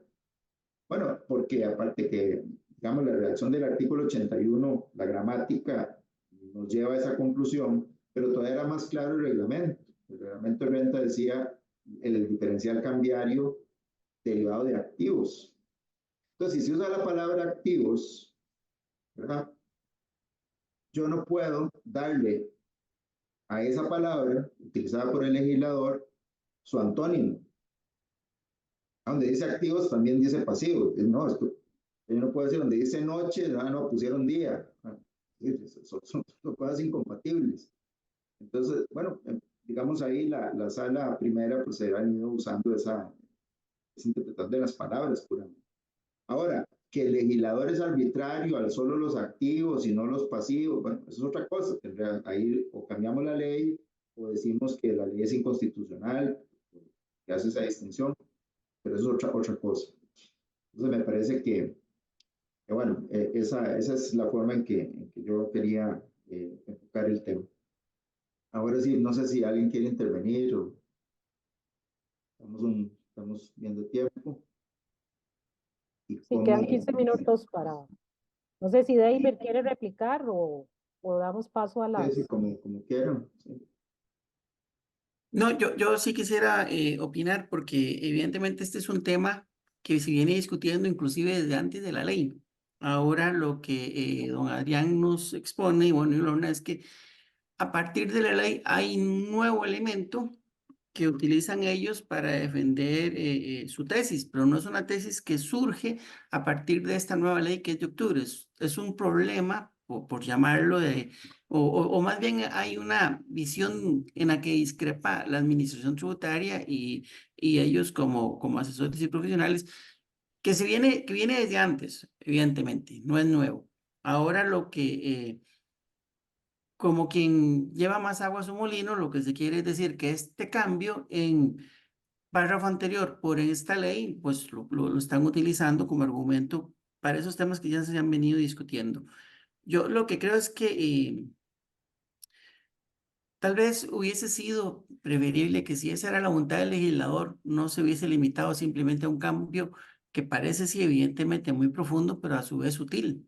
Y hubiese hecho un cambio en el capítulo 14 también hubiese ampliado y desarrollado más ese concepto. Lo que nos lleva un poco pues a este atolladero. Sí, claro, uno podría pedirle al legislador que tenga exquisita técnica legislativa, ¿verdad? Cosa que en el farullo de la Asamblea Legislativa no siempre es posible, ¿verdad? Las palabras se cuentan, las alianzas, esto estoy de acuerdo, si ya desarrollamos por otro lado, no porque vea las cosas, no importa, pero digamos lo que sí es un hecho es que hubo ese cambio, ¿verdad? Y no podemos ignorarlo. Me parece que no se puede ignorar, es decir, qué significa en esta ley, ¿verdad? Entonces ahí me parece que eso es un tema, para mí es una norma puente, es un vaso comunicante igualito que el 27. El 27 comunica el impuesto de rentas del capital como de utilidades. Es más, es paradójico que lo que hace la reforma esta de la de 1381, de las rentas pasivas y toda esta historia, se desarrolla en el capítulo 1, perdón, en el título 1 del impuesto de utilidades, pero después dice que todo eso se va a grabar de acuerdo con el capítulo 11. Entonces ya están archicomunicados esos dos impuestos, ¿verdad? Y con el otro se termina de comunicar No, Bueno, y les planteo otra cosa igual, ¿verdad? El tema del impuesto del trabajo dependiente, Ujú. que también se basa en el criterio de la fuente. Entonces el criterio de la fuente ahí digamos, por ejemplo, tributación empezó, me acuerdo que tiene una directriz de un criterio del 2014 por ahí, donde dijo que, digamos, que para que un trabajador, digamos, pueda alegar que parte de su salario no es de fuente costarricense, tiene que estar no domiciliado. ¿Por qué? Si el criterio del domicilio, ¿ah?, no es incompatible con que hayan rentas no gravables extraterritoriales. Es muy simple. Es más, el criterio de la fuente en un impuesto para residentes o para domiciliados, como es el impuesto de utilidades o el impuesto de las rentas del trabajo dependiente, presupone que un sujeto que está, digamos, una persona física o jurídica que está sujeto al impuesto de utilidades o una persona física que está sujeto al impuesto del trabajo dependiente, podría tener dos tipos de rentas, unas territoriales y otras extraterritoriales. Por ejemplo, de nuevo en el voto de mayoría de la Sala Constitucional, se argumenta que por el hecho de que los bancos tenían domicilio en Costa Rica, eso hacía que sus rentas fueran de fuente costarricense. Esa es la confusión entre renta mundial y renta territorial, ¿verdad? Ya digamos, es como que ya suprimieron la diferencia entre dos criterios diferentes, uno es el territorial, otro es de renta mundial. Este país, bueno, Giovanni, vos estuviste cuando hicimos la lucha por incluir renta mundial y toda la cosa en aquel proyecto grande, y no se logró, ¿verdad? Y no se ha logrado hasta la fecha. Entonces vos no puedes así de un plumazo decir, ah, son lo mismo, y entonces ya ahora sí todo es territorialidad. Entonces esos son el tipo de cosas, ¿verdad?, que hay que cuidar, porque si no, entonces todo se desordena, se genera mucha inseguridad jurídica, mucho litigio, y bueno, para los que nos dedicamos a la asesoría, bienvenido, ¿verdad? Eso vivimos. Yo creo que, Adrián, sí, necesitamos hacer una reforma para adecuar todo esto a los tiempos modernos. La ley de nómadas digitales claramente dice que las personas que migren, pero se registren como nómadas digitales, sus rentas no van a quedar grabadas, pero eso no debiera depender si se registró o no. Y los nómadas digitales no solo es gente que viene a Costa Rica, hay gente que también se puede ir de Costa Rica. Costa Rica, muchas veces hemos dicho, es un país caro. Hay países muchísimo más baratos y no muy lejos. O sea, podemos irnos a vivir a Colombia o a México y seguir trabajando virtualmente. ¿Y qué va a pasar con eso? ¿Van a pensar que tenemos que seguir pagando el impuesto aquí o no, si ya estamos migrando? Entonces, sí, usted también explicó cosas que habían de cambiar cuando citó el caso español por utilización. También hay servicios que hace algún tiempo no se podían importar, que hoy día se importan y que es toda una corriente y que se pueden obtener de mejor calidad y a mejor precio. Entonces, yo creo que sí hay un tema aquí de una posición que ha venido dando la administración, que es controvertida, pero hay también un tema de cómo nuestra ley del año 88, y yo creo que este tema del capítulo 14 no ha cambiado en mucho tiempo y debería entonces cambiar para adecuarse a los tiempos modernos. Claro, sobre todo en la bueno, economía digital, ¿verdad? Es cierto, es decir, Acelerada por la pandemia, pero la hay que, pandemia es una cosa vieja, ya hace 4 años de la pandemia. así es, así bueno, es. parte de lo que siempre se ha dicho es que tenemos que dejar de estarle haciendo parches a la legislación y hacer una reforma integral del impuesto sobre la renta, de saber exactamente qué es lo que queremos, hacia dónde vamos y cómo lo vamos a plantear y dejar de estar Porque haciendo lo que logramos con el esos IVA, parches que hemos estado poniendo. Adelante, Giovanni. no, te decía, lo que se logró con la transformación del impuesto general sobre las ventas al IVA es algo que se necesita hacer en el impuesto sobre la renta, porque esto está generando costos elevados tanto para la administración y gestión del impuesto como para el cumplimiento para los contribuyentes. Sin duda, sin duda. Yo, Sí, perdón, David, por favor. sí, vamos a ver, obviamente escuchándolos a ustedes, o sea, efectivamente, como ustedes dicen, el tema, digamos, de la técnica legislativa en la redacción de las normas es sumamente importante. Pero vean que cuando yo inicié el tema de la exposición, ¿verdad? Empecé hablando de los temas de los casos a los que nos llevó esto, que muy bien don Adrián lo explicaba, ¿verdad? De cómo la gente de afuera interpretaba lo que dice la ley versus lo que los tribunales resuelven o estaban resolviendo. Y vean, ahorita nosotros, que todos sabemos que la ley, inclusive la 9635 en general, digamos, tiene sus pormenores, hay redacciones sobre ciertos temas que generan mucha controversia. Dentro de eso se mencionaba, don Adrián, el tema diferencial cambiario, por ejemplo, que está también, uno lee esos temas expresamente, la literalidad lo dice claro, pero los criterios de la tributación dicen otra, y ya ahorita, estamos ya, este año, el próximo, ya van a iniciar los procesos de fiscalización con la entrada en vigencia de la 9635. Ya están abriendo 2020, pero digamos, todavía no hemos visto los casos de posibles ajustes que hagan los departamentos de fiscalización de la Administración Tributaria con estos temas, ¿verdad? Precisamente, ¿por qué? Porque al final de cuentas, todo este tema de cuando se crean las leyes, y como bien decía Lorna, que yo creo que es momento de comenzar, dejar de hacer parches y comenzar a tener o sea, una nueva ley que aclare todos los conceptos, que no hayan dudas, que eso creo que siempre es difícil porque la interpretación siempre va a estar ahí, ¿verdad? Eso es indudable.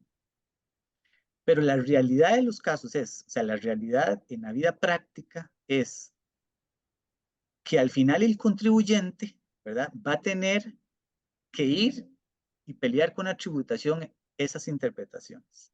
Y no vamos a tener ninguna garantía, como ha sucedido ahora con estos mismos casos de interpretación de rentas de fuente costarricense, como bien hemos dicho, todos sabemos, es el mismo principio que hemos tenido siempre, o sea, no ha cambiado, ha sido el mismo. Y hemos tenido casos donde inclusive que llegamos a instancias superiores donde los contribuyentes han tenido que hacer desembolsos de dinero importantes y todavía sus casos no terminan. Ahora podrían venir otros temas de discusión.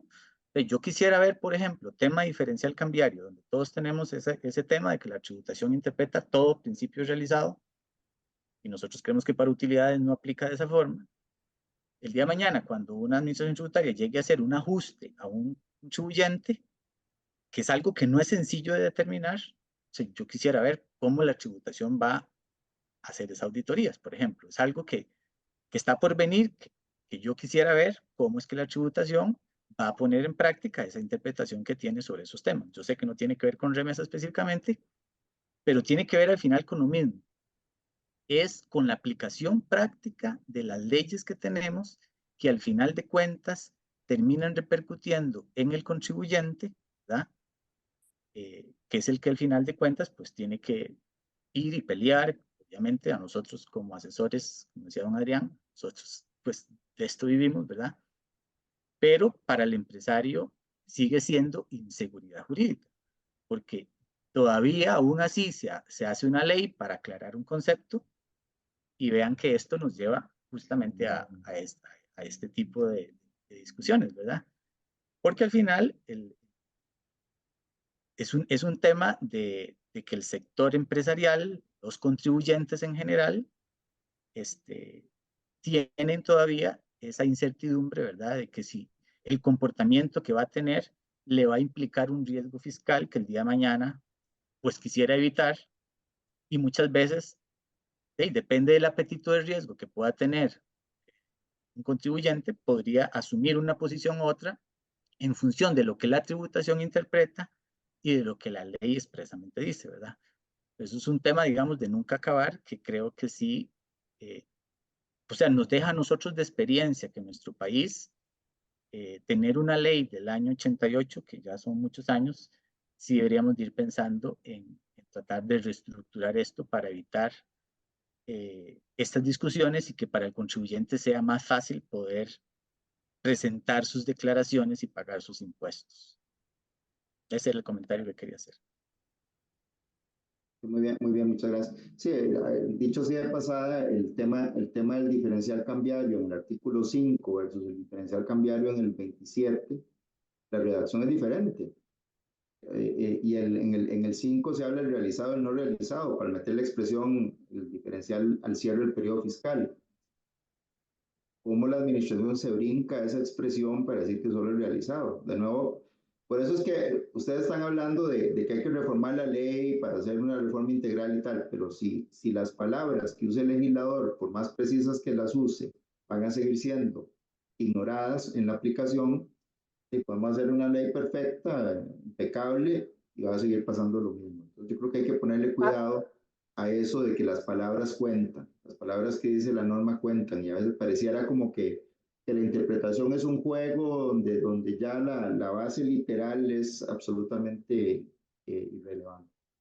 Adrián, que nos sí están tengo, avisando de que ya se va a acabar el tiempo de la sesión porque estaba programado solamente para 1 hora y media, entonces que puede haber una interrupción abrupta.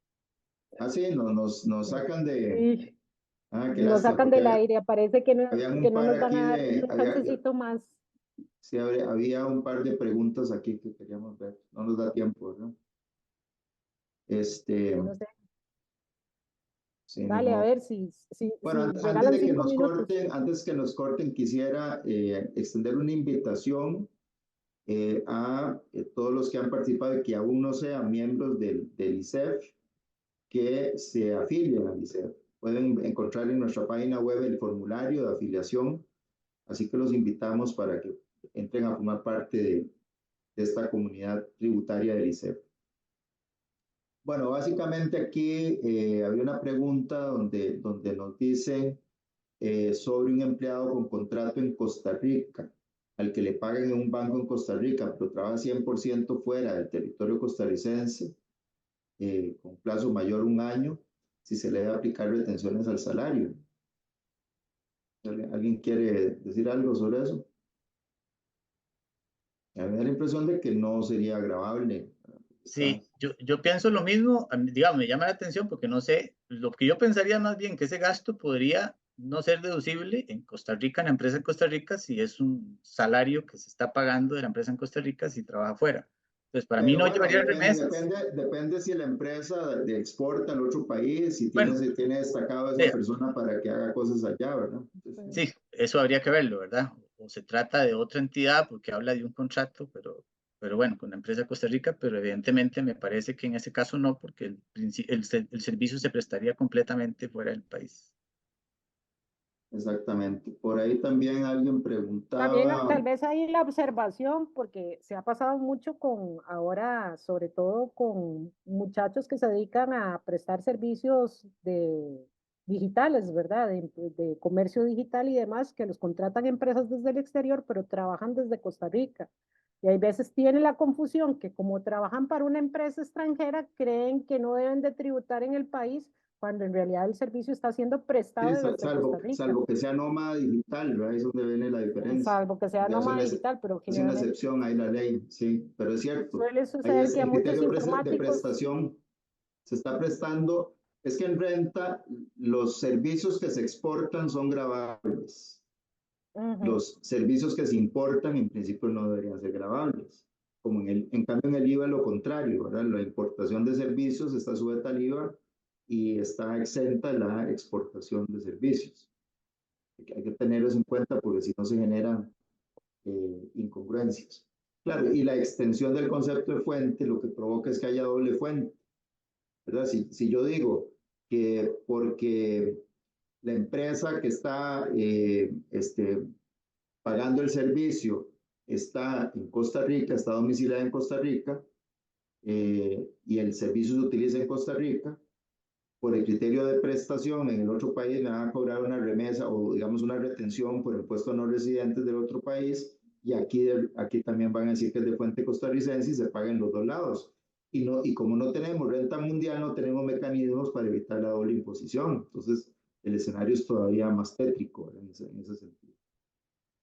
Por acá preguntan cómo analizan los centros de servicios de las transnacionales. No, perdón, antes había uno de Mario Rojas, dice, quisiera ver si puede hacer mi consulta para el señor Tencio. Una empresa en España, realizando su labor 100% en España, logra que un equipo tico venda jugadores para que jueguen en España. El equipo tico que vende debe tener, cuando paga la comisión a la empresa española,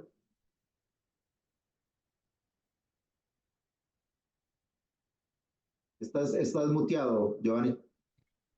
Yo no necesitaría como conocer más elementos sobre la transacción para poder al final dar una posición, porque claro, o sea, yo como representante de la tributación, sobre lo que diga aquí, luego me fusilan. Entonces, Bueno, necesito más elementos, revisar más cosas. Inclusive la pregunta anterior también no queda totalmente clara. Parecía un nómada digital costarricense. no, porque está afuera, no está aquí. No, Esa no, es la claro, diferencia. es un tico que Es nómada en contrata otro lugar, sí, y él sí. se va y luego él se va. Tampoco dice dónde surte efectos el trabajo que él está realizando. Porque yo sí tengo una opinión particular. Yo tenía una discusión. O sea, ¿qué ocurre si yo contrato, por ejemplo, un arquitecto que me diseñe un proyecto? Pero ese proyecto se va a ejecutar en Costa Rica, pero una empresa costarricense que tiene presencia internacional compra una propiedad fuera del país, va a construir su edificio fuera del país porque tiene presencia internacional y contrata una serie de servicios que se despliegan, se consumen y tienen su utilidad fuera del país. A mi criterio, ahí no hay un tema de remesas porque más bien la fuente es en el país donde se están desarrollando. Sí. Entonces, pero sí, hay algún momento, hay algunos artículos en el capítulo 14 que hablan que toda renta que se remese lleva impuesto. Y entonces muchas veces, muchas personas se quedan ahí y no ven más No, cosas. es que realmente no es un impuesto por regresar dinero, ¿verdad? Tal vez el Claro, pero es título, que en realidad en el artículo en algún momento técnicamente es un dice, impuesto sobre la renta de los no residentes. Y así es como exacto. viene el proyecto de ley que está en la Asamblea Legislativa, que usa el esquema español de un impuesto de personas físicas o de No sociedades residentes, sí. Es un sobre los no impuesto a residentes, no residentes que realizan actividades dentro del país. que generan rentas de Pero parte del luego país. empiezan a generarse un montón de cosas ahí complejas.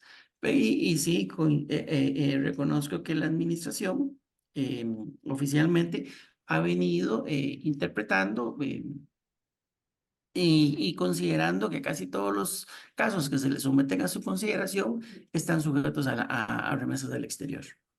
Entonces, esta pregunta, pues, la verdad no conozco bien. A veces uno también tiene que entender cuál es la casuística, las relaciones que existen, a qué título se dan para poder resolver. Y no es solamente que es que existe un contrato y nada más, porque todos nosotros sabemos que un contrato se redacta en un ratito. Es más, se le puede pedir a ChatGPT que lo haga y no lo hace. Entonces, además del contrato, hay otras situaciones que hay que analizar ya más de sustancia que de forma para poder pronunciarse sobre una consulta como estas. Así es. Aquí hay una pregunta interesante, ¿verdad? Y es la pregunta Adolfo Sanabria, que si la ley 10.381 puede aplicarse retroactivamente en virtud del artículo 34 de la Constitución cuando implica una menor obligación tributaria para el contribuyente, retroactividad benigna en periodos anteriores a su vigencia.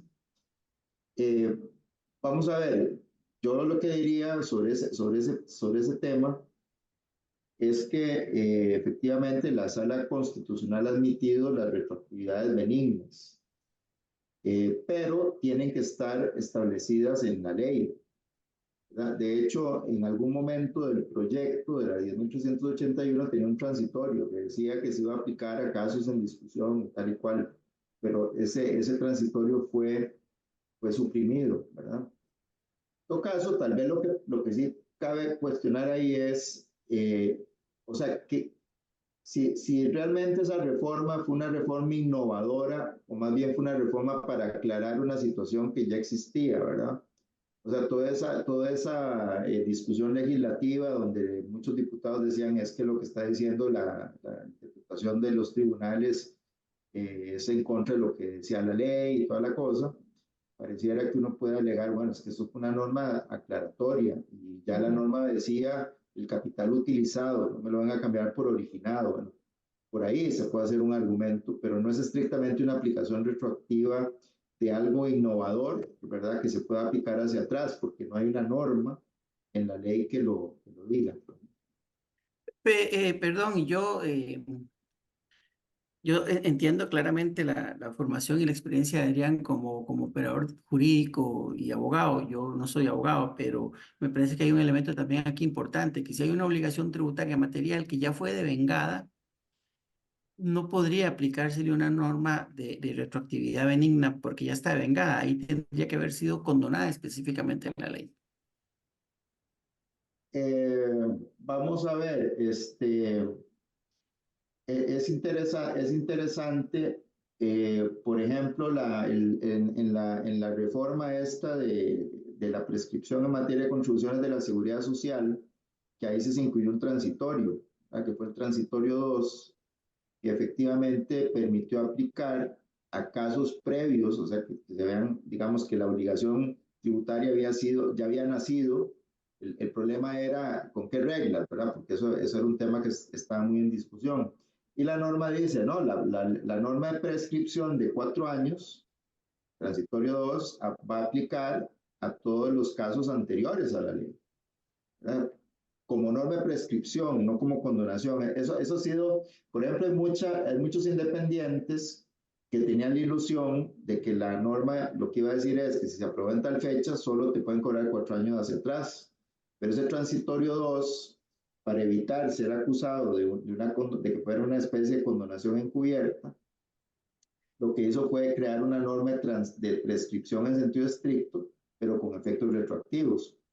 Y el efecto retroactivo decía, bueno, las interrupciones que haya hecho la administración, en ese caso la administración de la caja, antes de la ley cuentan. Solo que hay que tomar en cuenta en qué momento se dio esa interrupción. Y de ahí para atrás, los que ya se le han cumplido los 4 años, esos periodos sí están prescritos. En cambio, los que todavía estaban corriendo los 4 años, esos no estaban prescritos, ¿no? Entonces, claro, eso significa que si ya te habían hecho una actuación en el 2019, entonces son del 2019 4 años para atrás, no del 2023 cuando se aprobó la norma. Entonces, eso ha generado mucha desilusión. Pero yo recuerdo que en esas discusiones legislativas y las posiciones que habían en la misma caja, donde se acusaba de que decir, de aquí para atrás está prescrito solo 4 años, desde el momento de aprobar la ley, podía tomarse como una especie de condonación, que en el caso de las contribuciones de la caja, la sala constitucional había dicho que no podía condonarse las obligaciones principales. Entonces, al final, la sala constitucional sí dio por bueno ese transitorio, ¿verdad? Pasó por el camino de la sala constitucional. Pero bueno, esos son temas técnicos, jurídicos interesantes. Sí, y para decir en el caso de la retroactividad, que hay que decir que también la jurisprudencia de la Sala Constitucional está enfocada muy en el sentido de la retroactividad en beneficio, pero cuando se trata de multas, ¿verdad? O de sanciones, ahí sí no establece ningún tipo de transitorio. Dice que cuando hay una reforma, y porque expresamente hay una norma en el Código Penal que así lo dice, por que cuando aplicación hay de la norma del Código Penal, sí. Sí, de la más beneficiosa se aplica la sanción o la multa más beneficiosa de forma retroactiva. Para el caso de que ya es una norma de fondo, ¿verdad? Que no tenga que ver con materia sancionatoria, sí tiene que haber por disposición expresa un transitorio que dimensione los efectos de la ley. Nunca lo han admitido así, simplemente si no hay un transitorio que dimensione los efectos de la ley. Y en mi opinión, con respecto a esto de aplicación retroactiva, yo creo que no debe haber ninguna aplicación retroactiva, porque lo que hizo la 10.381 fue aclarar que siempre hemos tenido un principio de territorialidad y que como tal, dicho principio contenido en la norma se debió respetar propiamente tal. Sí, sí. Adrián, falta la del outsourcing, los servicios, los centros de servicios. Sí, sí, no sé si querías decir algo.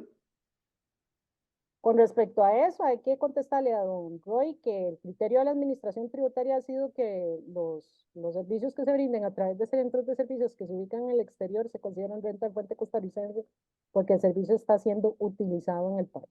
Ese es el criterio de la administración. Sí, yo recuerdo. Es el ejemplo que yo ponía al principio. Sí, hay un matiz que yo vi en un oficio del 2016 que decía que no, vamos a ver, no por el hecho de ser accedido por internet, eso hacía de fuente costarricense un servicio, pero el matiz que hacían era, bueno, si es una función que muy típicamente tiene una empresa normal, el hecho de pasársela a un vinculado que está fuera del país, eso hace que es una especie de desplazamiento ficticio, ¿verdad? Y entonces voy a considerar que sigue siendo fuente costarricense.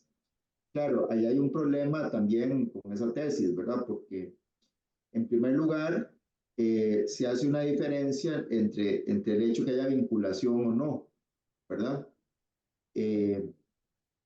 Cuando yo no podría realmente desconocer una transacción por el mero hecho de que las partes sean vinculadas, porque si fuera así no existiría la normativa de precios de transferencia. Lo que hay que ver es la realidad, la función económica que puede tener, y ahí es donde entra el concepto de outsourcing, ¿verdad? Hoy día el outsourcing hace que cosas que anteriormente eran típicas de la misma empresa las realizaba, y ahora hay empresas terceras, ¿verdad?, que hacen servicios de outsourcing, empezando por las empresas de planillas. Una empresa agarra y le da a una empresa de planillas y esa se convierte en el patrón, ¿verdad? Entonces, ¿qué más función típica que tener, digamos, a sus empleados? Y ahora eso también se outsourcea. Y entonces da igual que yo la outsourcee en una empresa en Costa Rica o una empresa en el extranjero. ¿Cuál es la diferencia? ¿Verdad? O por el hecho de, o sea, ok, es una economía de opción, ¿verdad? Esa es la típica economía de opción. Si yo la puedo outsourcear a alguien en el extranjero, incluso un vinculado, y por lo tanto no voy a pagar en Costa Rica, la sala primera ha dicho que es un derecho del contribuyente escoger la vía donde pagues menos impuestos, ¿verdad?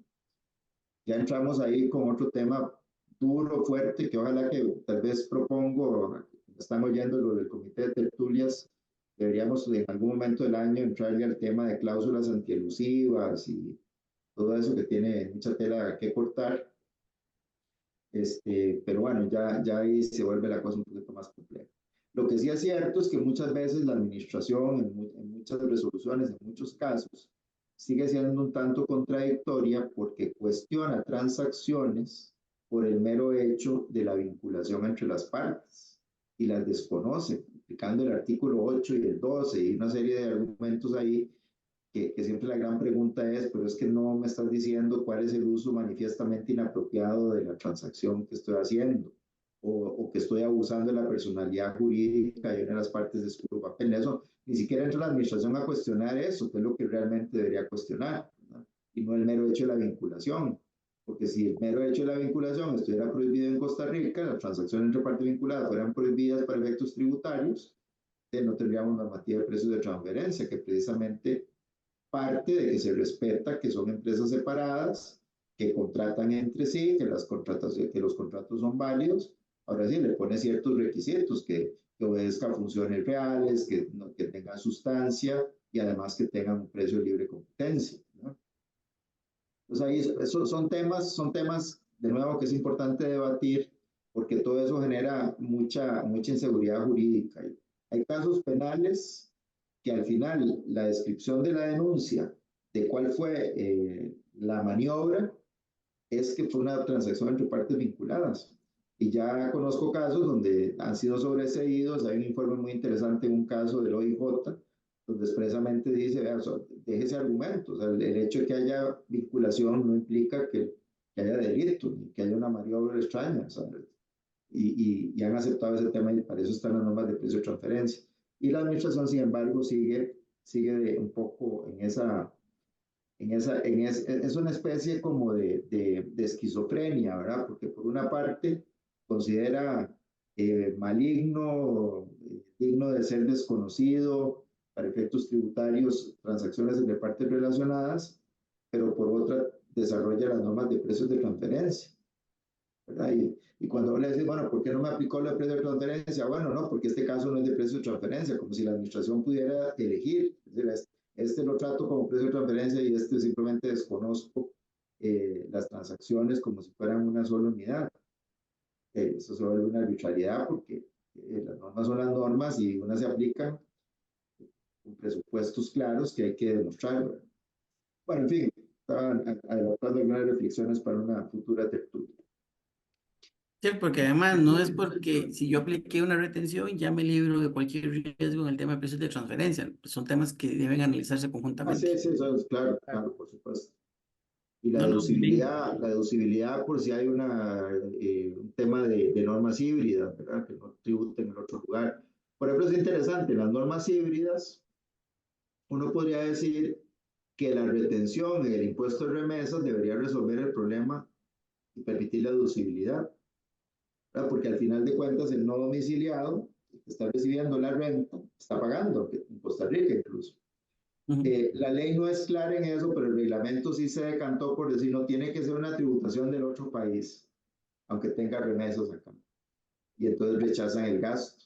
Entonces está por el reglamento. Me parece que el reglamento ahí se extralimitó un poco frente a la ley.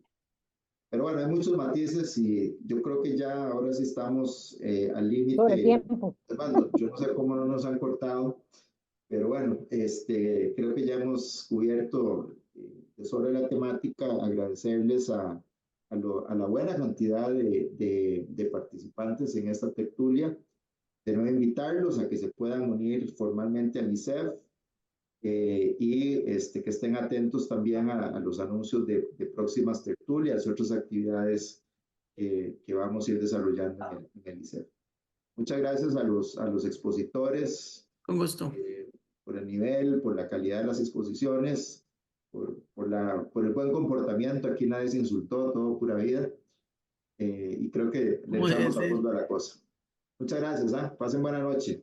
Hasta luego. Muchas gracias. Con mucho Buenas gusto. noches. Que tengan todos buenas Gusto, noches. hasta luego.